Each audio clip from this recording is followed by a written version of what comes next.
Assalamualaikum warahmatullahi wabarakatuh. Halo semua, kembali lagi di channel Raider Manhwa. Kali ini Mimin akan melanjutkan sebuah komik yang berjudul Sang Iblis Penguasa Mutlak. Dan apabila kalian masih bingung dengan alur ceritanya, kalian bisa cek deskripsi atau langsung saja menuju playlist yang ada di halaman channel ini untuk memulainya dari part 1. Tanpa basa-basi lebih jauh, mari kita masuk di part 46. Cerita dimulai. Jiok berkata, "Im Yongso, sebenarnya aku sempat mengalami beberapa kesulitan untuk mencarimu karena kau telah bersembunyi di dalam gunung yang sangat jauh seperti ini." Namun tanpa Jiok sadari, Im Yongso langsung mengeluarkan dua buah senjata yang ia selipkan di balik lengan bajunya. Lalu ia berkata, "Apa yang kau lakukan sangatlah tidak sopan. Kau datang ke tempat ini tanpa diundang oleh sang pemilik. Jadi aku akan memberimu beberapa pelajaran apa yang dinamakan sebagai sopan santun." Diketahui senjata yang digunakan oleh Im Yongso adalah sebuah pena yang ujungnya sangatlah tajam sama seperti sebuah senjata. Melihat orang itu yang mengeluarkan senjatanya, Jiok pun berkata, "Apakah itu adalah pena sang hakim? Jika dilihat dari penampilanmu, sepertinya kau adalah seorang cendekiawan yang sangat berprestasi, meskipun yang kau lakukan adalah pekerjaan yang sangat kotor." Mendengar itu, Im Yongso hanya bisa menghela nafas panjangnya karena ia merasakan kalau Jiok sama sekali tidak sopan kepadanya. Kemudian tanpa pikir panjang, ia pun langsung menebaskan penanya kepada Jiok. Lalu ia berkata, "Karena kau terlalu banyak berbicara, maka akan lebih baik kalau aku harus menutup mulutmu itu sekarang juga."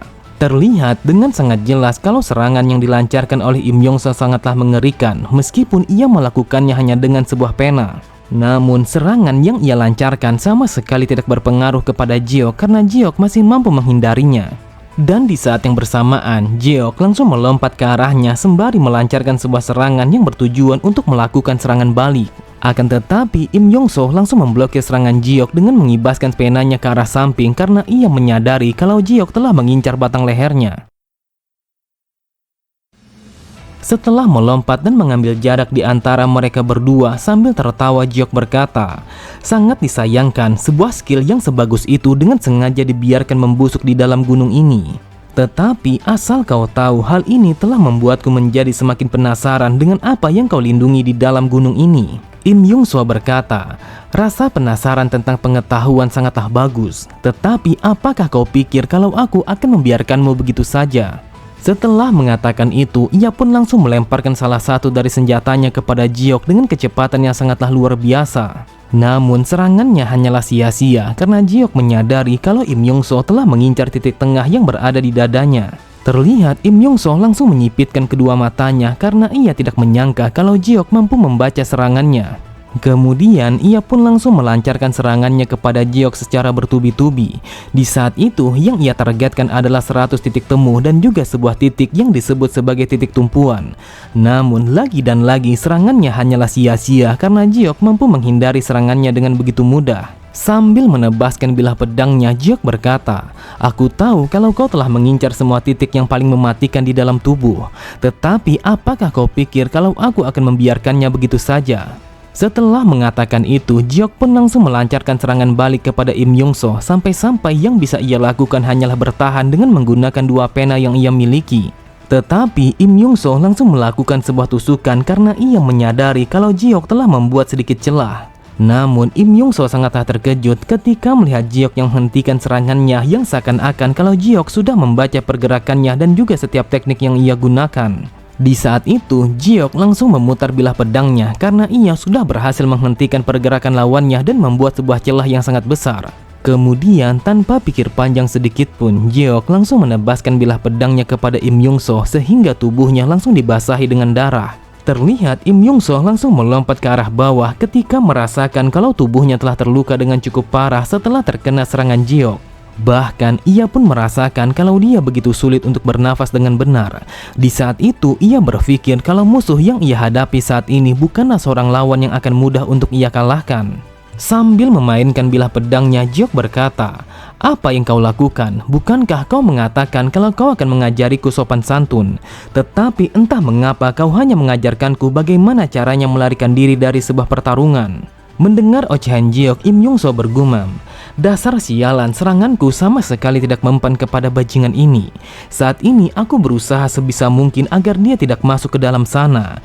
Tetapi sepertinya hanya itu satu-satunya cara untuk bisa mengalahkannya." Kemudian ia pun langsung berlari menuju ke arah kastil yang berada di belakangnya. Di saat itu ia berencana menarik Jiok untuk masuk ke dalam jebakannya. Sambil tertawa, Jiok berkata, "Dasar bodoh, apakah kau pikir kalau aku tidak tahu kalau kau sedang berusaha untuk memancingku? Tetapi aku sama sekali tidak memiliki pilihan lain selain mengikuti permainanmu." Terlihat dengan sangat jelas kalau Jiok sama sekali tidak ragu meskipun ia menyadari kalau itu hanyalah sebuah jebakan. Namun ketika Jiok memasuki ruangan itu, tiba-tiba saja Im Yung-so langsung menggunakan seni formasi untuk menghentikan pergerakan Jiok. Di saat itu ia sama sekali tidak memiliki pilihan lain selain menggunakan teknik itu karena ia menyadari kalau Jiok tidak akan mudah untuk dikalahkan.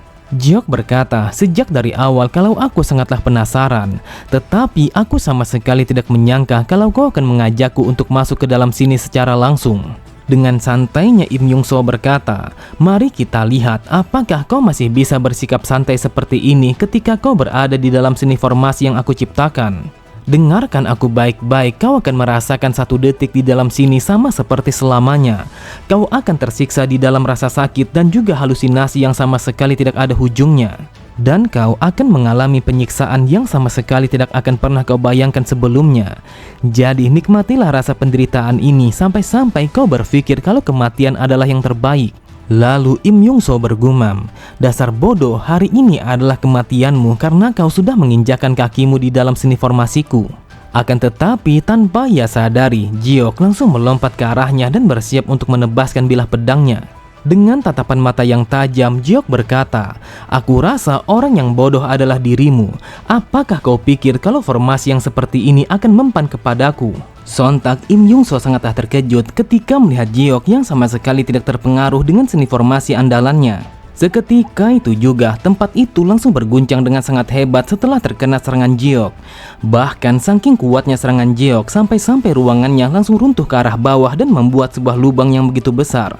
Dan di saat yang bersamaan, mereka berdua langsung terjatuh ke arah bawah, yang mana itu adalah tempat rahasia yang disembunyikan oleh keluarga aliansi Langit Utara. Sesampainya di bawah sana, terlihat Im Yung-so sama sekali tidak menyangka kalau dia masih hidup meskipun ia sudah terkena sebuah serangan yang sangat mematikan. Melihat Im Yung-so yang begitu panik, Jiok berkata, "Aku dengan sengaja tidak menyerang titik vitalmu ataupun membunuhmu karena aku berpikir kalau kau masih berguna. Saat ini ada begitu banyak sesuatu yang ingin aku ketahui tentang bekas darah yang berceceran di tempat ini. Dan juga aku ingin tahu apa yang menggantung di atas sana sampai-sampai bau darahnya telah menyebar di tempat ini." Di tempat yang berbeda, terlihat Sorin masih memandang sebuah lukisan yang berada di dalam ruangannya. Dan itu adalah lukisan yang merupakan sebuah gunung tempat pertemuannya bersama Jiok. Lalu ia pun menundukkan kepalanya setelah teringat ketika ia mengunjungi seseorang untuk mencari kebenaran dari sebuah rumor yang melibatkan ayahnya Charyon. Orang itu berkata, "Aku mengerti mengapa kau mengunjungi kami. Jujur saja hal itu sangat sulit untuk dipercaya kalau Jeong Lichu telah melakukan sesuatu yang seperti itu. Tetapi karena keluarga Li Hanjang memang memiliki sebuah ikatan dengan aliansi Langit Utara, maka akan lebih baik kalau kau menghentikan investigasi ini." Terlihat Sorin hanya bisa menghela nafas panjangnya setelah mengingat tentang pertemuan itu yang sama sekali tidak ada hasilnya. Lalu ia pun memerintahkan kepada Muyong untuk masuk ke dalam ruangannya setelah merasakan kalau Muyong telah berada di luar sana. Sambil memberi hormat, Muyong berkata, "Aku minta maaf karena aku sudah membuat Anda menunggu terlalu lama. Tetapi apa yang Anda inginkan sehingga memanggilku ke tempat ini?" Sorin berkata, "Beberapa hari yang lalu aku sudah berbicara secara langsung kepada Jiok. Tetapi sepertinya itu bukanlah sebuah pembicaraan. Akan tetapi lebih tepatnya kalau aku telah mendesaknya secara sepihak. Saat itu yang berada di dalam pikiranku hanyalah rasa takut kalau dia akan membawa badai darah yang lainnya kepada Jiang Hu ini. Akan tetapi seiring berjalannya waktu, kata-katanya masih saja terngiang di dalam kepalaku. Jiok mengatakan kalau di dalam Jiang Hu ini sama sekali tidak ada lagi seseorang yang hidup dengan keadilan dan juga kebajikan. Pada usianya yang sangat muda, anak itu sudah melihat segala sesuatu dengan kedua matanya ketika ia menjelajahi Jianghu ini. Aku berpikir sudah tugasku sebagai ayah dan juga gurunya untuk menunggu sampai dia mengatakannya secara langsung kepadaku. Oleh sebab itu, aku sama sekali tidak bertanya kepadanya. Tetapi sekarang aku pun menyadari kalau dia memang tidak akan berbicara meskipun aku menanyakannya kepadanya. Muyong, aku memanggilmu ke tempat ini karena aku berpikir kalau aku akan bisa meringankan rasa frustasiku yang sudah menjadi beban di dalam pikiranku. Bukankah kalau aku adalah seorang ayah yang sangat menyedihkan? Jujur saja, sampai saat ini aku sama sekali tidak tahu apa yang membuatnya bisa berubah sampai sejauh ini. Terlihat Muyong hanya bisa menundukkan kepalanya karena ia sama sekali tidak bisa mengatakan sepatah kata pun kepada Sorin. Lalu setelah menarik nafas panjangnya, Muyong berkata, "Wahai tuanku, sebenarnya aku juga sama sekali tidak bisa dibilang mengetahui dengan apa yang dipikirkan oleh tuan muda. Akan tetapi aku memiliki sebuah firasat tentang tuan muda. Jadi aku berharap kalau Anda hanya akan menganggap kalau ini hanyalah angin lewat." Di saat itu, Muyong langsung menceritakan kepada Sorin apa yang sebenarnya ia ketahui tentang Jeok. Setelah mendengar penjelasan Muyong, Sorin berkata, "Sudah aku duga kalau ada sesuatu yang terjadi. Muyong, mulai dari sekarang katakan kepadaku apa saja yang ia lihat dan juga apa saja yang sudah ia lalui pada Jianghu ini." Oke semua, cukup sampai di sini dulu pembahasan alur cerita kita. Sampai jumpa di video selanjutnya. Wassalamualaikum warahmatullahi wabarakatuh.